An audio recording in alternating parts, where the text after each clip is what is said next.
Welcome to crack mission. Good morning, शुभ प्रभात friends. आज 10 अक्टूबर 2021 है और 10 अक्टूबर 2021 के करंट अफेयर्स के जितने भी महत्वपूर्ण प्रश्न हो सकते हैं उसके साथ मैं उपस्थित हूँ।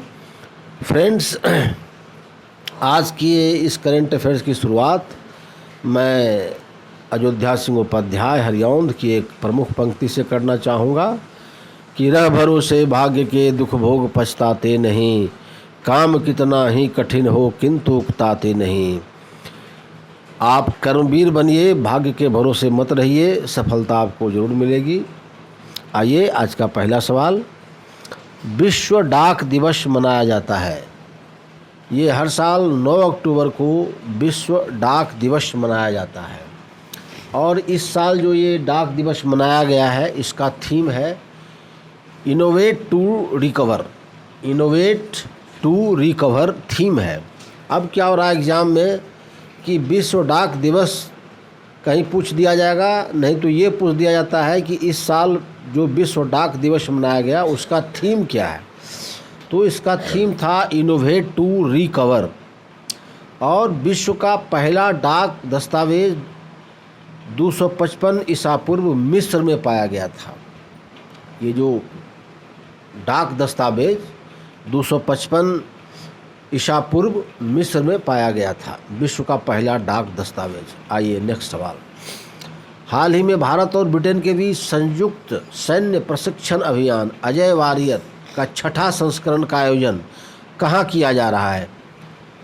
अब देखिए, एक क्वेश्चन में कई क्वेश्चन समाहित कर दिया गया है कि ये 6ठा संस्करण है और ये कहाँ आयोजित हो रहा है, ये क्या है, संयुक्त सैन्य अभियान है या प्रशिक्षण अभियान है।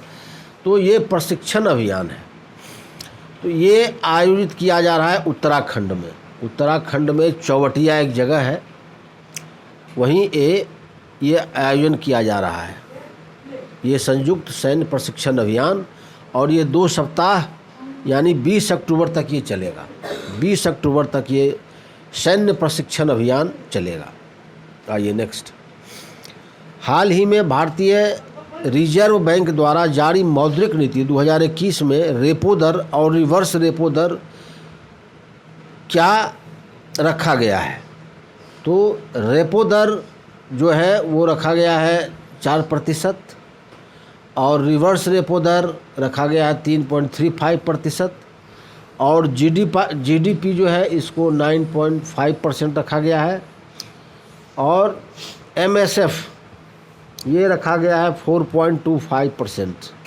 ये इकोनॉमी के दृष्टिकोण से बहुत ही महत्वपूर्ण प्रश्न है, इसको आप लोग देखिएगा। रेपो दर 4%, रिवर्स रेपो दर 3.35% और जीडीपी 9.5% ये बरकरार रखा गया है भारतीय रिजर्व बैंक के मौद्रिक नीति 2021 के द्वारा। नेक्स्ट। हाल ही में कहाँ की लौंग को GI टैग प्रदान किया गया है।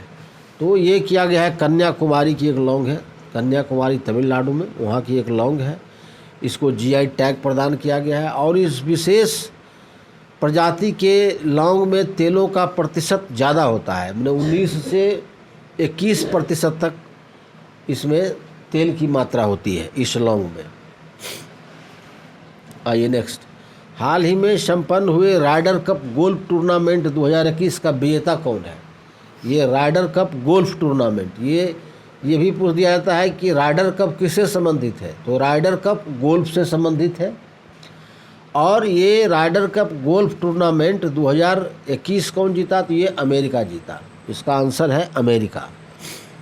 हाल ही में केंद्रीय सड़क परिवहन और राजमार्ग मंत्रालय ने किस बोर्ड को स्थापित करने की अधिसूचना जारी की है।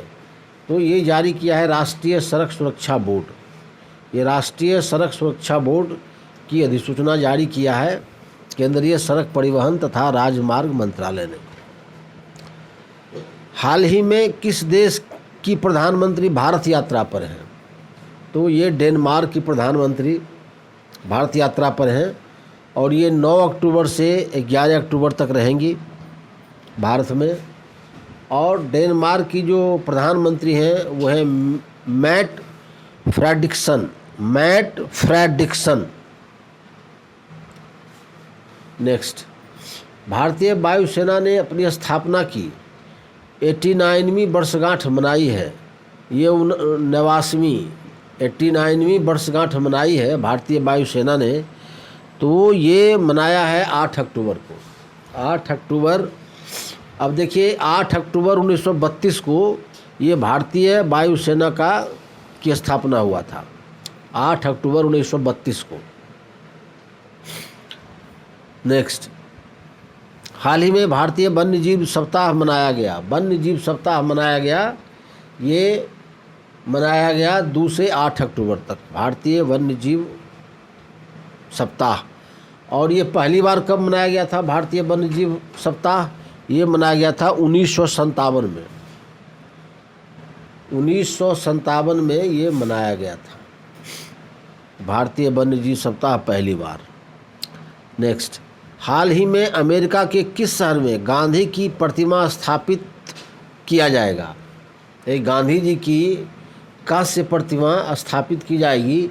ये क्लार्क सडेल एक शहर है अमेरिका में, क्लार्क सडेल, वहाँ गांधी जी की कांस्य प्रतिमा स्थापित की जाएगी।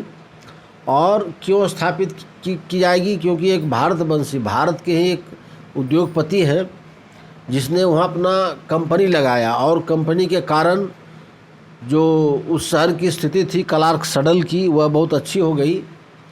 तो वहाँ के जो मेयर हैं उन्होंने निर्णय लिया कि वहाँ अब गांधी की प्रतिमा लगाई जाएगी। अब समझ लीजिए भारत का व्यक्ति जाके अमेरिका की आर्थिक स्थिति को ठीक कर रहा है। नेक्स्ट, हाल ही में सत्यजीत रे पुरस्कार के लिए किसे चुना गया है? तो ये चुना गया है बी गोपाल उर्फ बेजवाड़ा गोपाल को। उर्फ बेजवाड़ा गोपाल इनको कहा जाता है। ये विख्यात तेलुगु फिल्म निर्माता हैं और 30 से ज़्यादा तेलुगु फिल्म इन्होंने बनाया है। और ये जो पुरस्कार है सत्यजीत रे पुरस्कार, ये फिल्म सोसाइटी केरल की ओर से दिया जाता है। फिल्म सोसाइटी केरल की ओर से ये सत्यजीत रे पुरस्कार प्रदान किया जाता है हर वर्ष। आइए नेक्स्ट, हाल ही में देश की कोयला खदान में काम शुरू करने वाली देश की पहली महिला इंजीनियर हैं। देश की पहला महिला इंजीनियर कौन है? तो ये है आकांक्षा कुमारी। ये आकांक्षा कुमारी कोयला खदान में काम शुरू करने वाली पहली देश की महिला इंजीनियर हैं। और ये झारखंड नवोदय की विद्यार्थी हैं, नवोदय से पास की हैं झारखंड से, और उसके बाद ये बीटेक की, और उसके बाद देखिए ये पहली देश की महिला इंजीनियर हो गई है खदान में काम शुरू करने वाली आकांक्षा कुमारी। आइए नेक्स्ट, हाल ही में मुख्य आर्थिक सलाहकार ने अपना पद छोड़ने का फैसला किया है। वे कौन है? हमारे जो आर्थिक सलाहकार हैं, मुख्य आर्थिक सलाहकार, ये के.वी. सुब्रमण्यम है। और इनका 3 साल का टर्म अब पूरा हो चुका है, होने वाला है। तो इन्होंने घोषणा किया है कि अब ये जो टर्म इनका पूरा हो जाएगा, उसके बाद ये अपने फुर्सत पा लेंगे, ये काम पर फिर दोबारा नहीं आएंगे और ये अध्ययन में अपना समय व्यतीत करेंगे। के.वी. सुब्रमण्यम ये मुख्य आर्थिक सलाहकार हैं हमारे देश के। आइए नेक्स्ट, टाटा समूह के पास अब कितने एयरलाइंस हो गई हैं? देखिए, टाटा एयरलाइंस ने हाल में ही ये एयर इंडिया को 18,000 की बोली लगा कर लिया है। तो अब टाटा समूह के पास 3 एयरलाइंस हो गई हैं। यह एयर एशिया, विस्तारा और एयर इंडिया। ये 3 एयरलाइंस अब टाटा समूह के पास हो गई हैं। एयर इंडिया के पास, एयर इंडिया कितने साल बाद फिर टाटा के अधिग्रहण में आ गया है? 15वां सवाल, एयर इंडिया कितने साल बाद फिर टाटा के अधिग्रहण में आ गया? तो 68 साल बाद आ गया है। 68 साल बाद पहले ये जो एयर इंडिया था वह टाटा के अधीन में ही था, और 68 साल बाद फिर ये टाटा के अधीन में आ गया है। और टाटा ने एयर इंडिया को 18,000 करोड़ की बोली लगाकर सबसे अधिक बोली लगाया, 18,000 करोड़, और इसको अपने अधीन कर लिया है। तो ये करंट अफेयर्स के महत्वपूर्ण प्रश्न जिसका विस्तार पूर्वक डिस्कशन मैंने आपके साथ किया। फ्रेंड्स, अगर ये मेरा वीडियो आपको अच्छा लगे तो मेरे इस वीडियो को लाइक कीजिए, मेरे इस चैनल को सब्सक्राइब कीजिए, अपने दोस्तों के साथ शेयर कीजिए, कमेंट ज़रूर कीजिए आपको ये वीडियो कैसा लगा। Thanks for watching my video.